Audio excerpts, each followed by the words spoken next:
c'est important aussi peut-être de créer un sous-comité pour les différents métiers, les sous-métiers aussi. Ça, c'est énorme. Il y a beaucoup il y a beaucoup de possibilités. On peut promouvoir la participation de différents acteurs. On peut trouver peut-être des objectifs en commun et trouver une façon d'avancer qui mettra plus l'emphase euh, sur les besoins de certains métiers, inviter la participation d'individus qui pourraient apporter un point de vue important. Qu'est-ce que vous en pensez, Dan? Je crois que toi et moi, nous connaissons des individus qui pourraient être...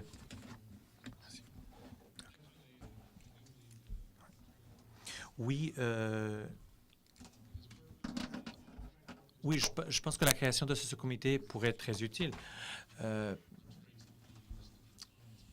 Parce que nous pouvons aller parler avec ces représentants des métiers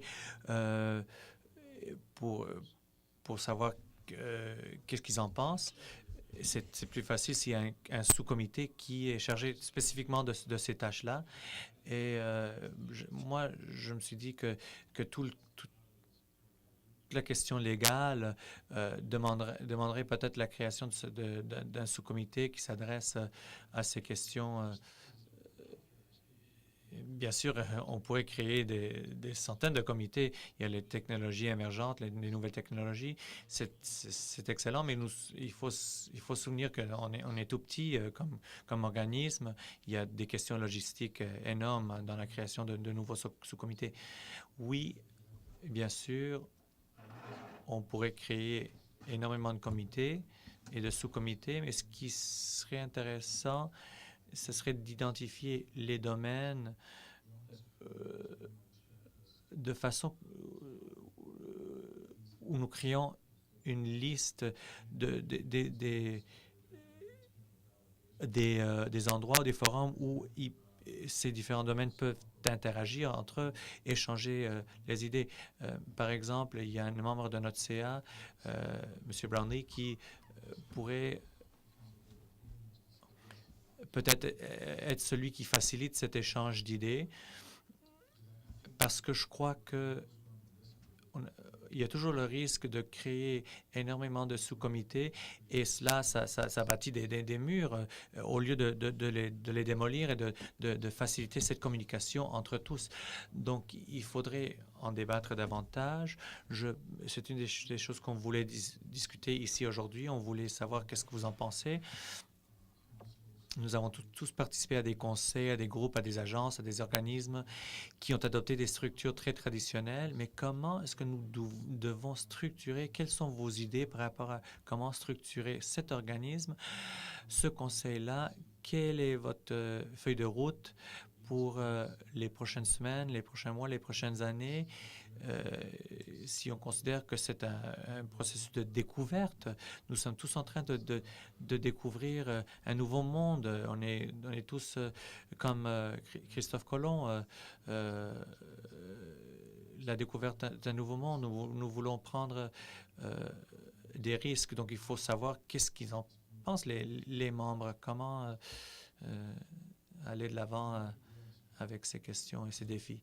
David McCarracker, le Mutual Partnership Toronto, ce que j'aimerais voir à l'avenir pour CanBIM, c'est le développement et l'adoption de normes et lignes directrices pour que quand on embarque, quand on entame des projets, dès le départ, on a des règlements, des lignes directrices, des directives, un plan pour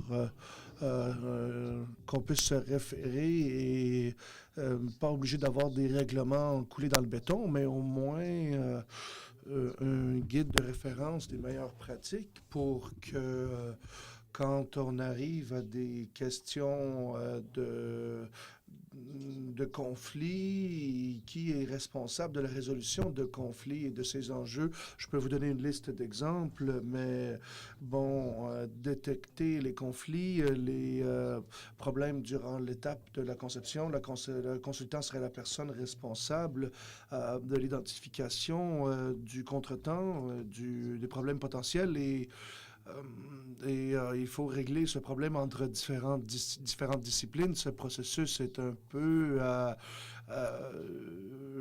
plus compliqué quand on va dans la construction et c'est là où j'aimerais voir un accent accru sur ces règlements, sur ces normes de lignes directrices, sur comment les conflits,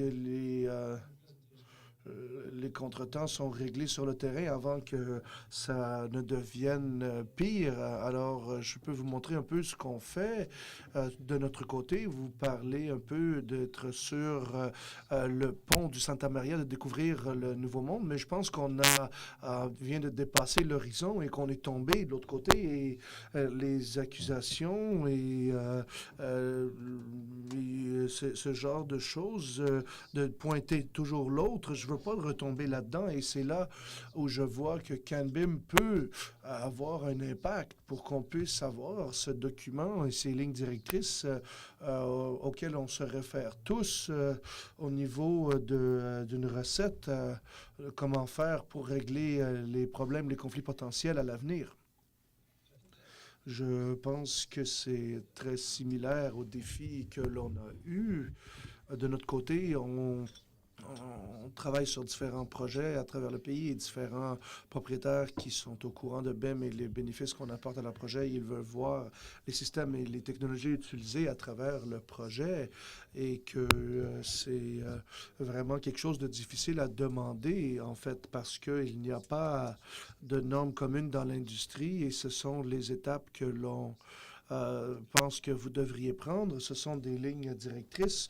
Ça peut varier, bien sûr, mais on demande aussi les clients qui demandent des livrables, des extrants qui ne sont pas bien élaborés au niveau des normes. Mais ça, c'est comme dire, je veux une bâtisse. Et c'est ça qu'on me donne comme information parce que, bon, mais c'est pas très complexe au niveau de comment utiliser les données. Pourquoi pas?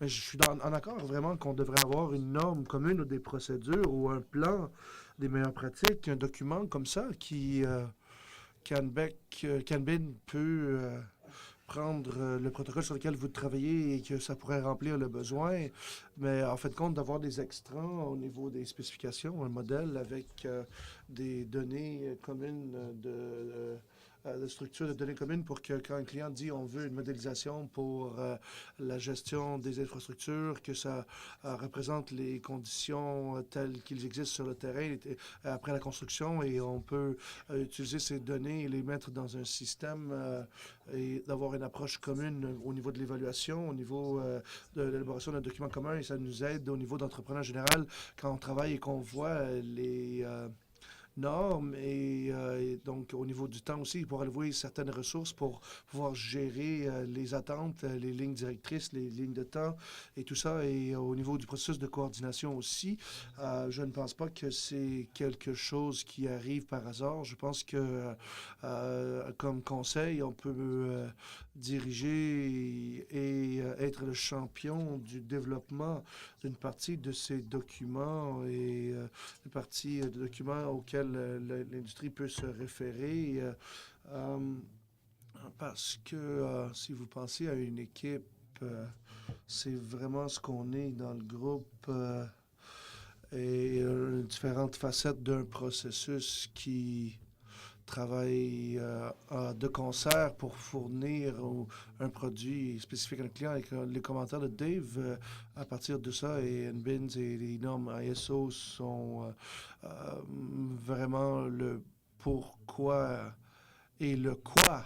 C'est des bons documents, mais très peu de documents parlent de le comment et le quand. Et je pense que ça touche un peu à ce que Dave disait, c'est le quand et le comment, cette critique et l'idée de développer des normes et des protocoles autour des meilleures pratiques et un document là-dessus et de bâtir là-dessus. Et c'est comme ça qu'on pense que vous devriez faire. Et ça, c'est la ligne de temps qu'on pense que vous devriez emprunter pour pas qu'il y ait des situations où les gens jettent le blâme sur d'autres ou désignent d'autres comme étant ceux qui sont responsables des problèmes. Alors, on devrait avancer là-dessus. Vous savez, une des choses que j'entends, et encore une fois,